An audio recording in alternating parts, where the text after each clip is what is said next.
those people who think things should be done right. I grade my students on their work in class, and whether or not I like them does not enter into it. Amara is a very emotional student, and sometimes she let those emotions affect her decisions. However, my opinion of her does not lead to a motive for harming her, and I was here speaking at a history conference.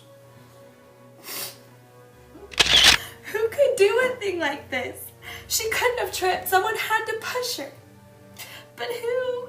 I was mad at her for going with Dylan. It really was like a slap in the face. For her to go to prom with him right after we broke up. But I wouldn't ever do anything to hurt her. The prom is one night, and we'll be friends forever. I wouldn't call Amara and me friends. She'll be like a judge at my trial for cheating. Alleged cheating. But that doesn't mean I'd want to hurt her. My mother told me a story about an Egyptian queen who ruled so harshly even the pharaoh cursed her. Maybe it's just her own bad karma coming back at her. Anyway, Aaron and I left the gym until we heard the sirens. Our friends could tell you that. You did say to the poem. Okay, I'll admit that I mostly asked Amara to prom to get back at Aaron. They're real tight, you know? Amanda's a girl who can irritate a guy, right? But we agreed to meet at the gym's entrance to go out to a club. She said she just had to get something from her locker. Next thing I know, Mrs. Sylvester comes and says she's hurt bad. Man, I'd never do anything to a girl. You gotta believe me. This is a terrible tragedy. Nordham Academy is a school with a long history of academic excellence and outstanding citizenship. Miss Foddy can be a difficult person, although gifted in many areas. For the good of the school, you must find out who did this. As for me, I was at the front entrance saying good night to students and chaperones the whole part of the evening. Not everyone likes Amara. She can be as proud and as cold as a statue.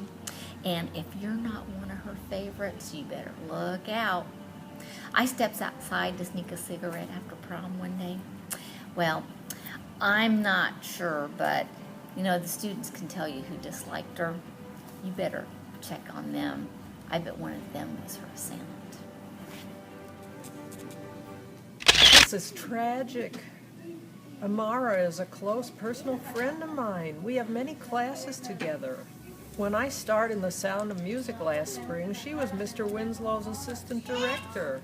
I believe she is part Egyptian, so she was the natural choice for queen. I was in the restroom with the other princesses when we heard the sirens.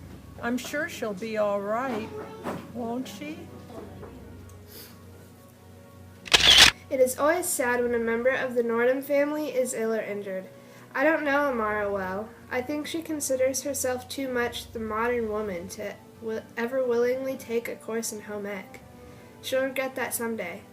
At least I pray she will live and be well. The prom was nearly over. It had been so beautiful. I was organizing the cleanup crew when word came of her injury. I don't even know why I'm being questioned. I didn't even go in the prom past the front door. I just wanted to observe this outrageous display of idolatry. Miss Foddy is not even a target of Mothers for Improved Values in schools. Maybe there really is a curse for somebody that plays at being a god and a goddess.